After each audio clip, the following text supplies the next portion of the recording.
প্রথমে বলবো 21শে জুলাই আমাদের তৃণমূল কংগ্রেস এবং আমাদের বাংলার জন্য খুবই একটা গুরুত্বপূর্ণ দিন।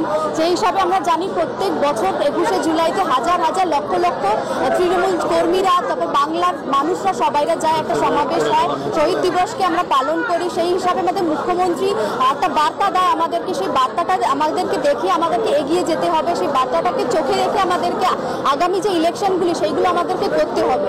এবং আমার নিজের এক্সপিরিয়েন্স যেটা আমি বলবো, এটা আমার আফটার ইলেকশন আমার এটা সেকেন্ড হচ্ছে, আমার মানে সেকেন্ড আমার 21শে জুলাই যেখানে আমি যাচ্ছি শহীদ দিবস আমার কর্মীদের সাথে।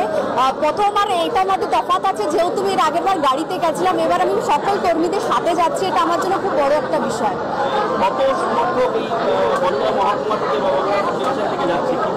আমার বাগদা থেকে 2 থেকে 3 হাজার যাচ্ছে, বাদ বাকি থেকে প্রায় 3 থেকে 4 হাজার তো যাবেই যাবে।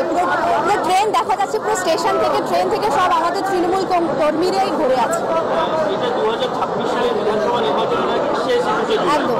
কি মনে হয়, কি বার্তা দেবেন দিদি? অবভিয়াসলি আমাদেরকে দেবে।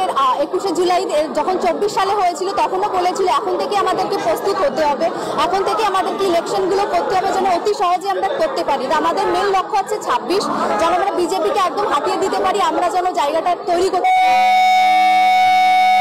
দাবি ত্যাগ। এই চ্যানেল কোনো প্রচার করে না হিংসাত্মক, ক্ষতিকারক বা অবৈধ কার্যকলাপ। এই চ্যানেল দ্বারা প্রদত্ত সমস্ত বিষয়বস্তু শুধুমাত্র একটি শিক্ষামূলক উদ্দেশ্যের জন্য। ধন্যবাদ। শুভেচ্ছা টিম আমার বাংলা নিউজ।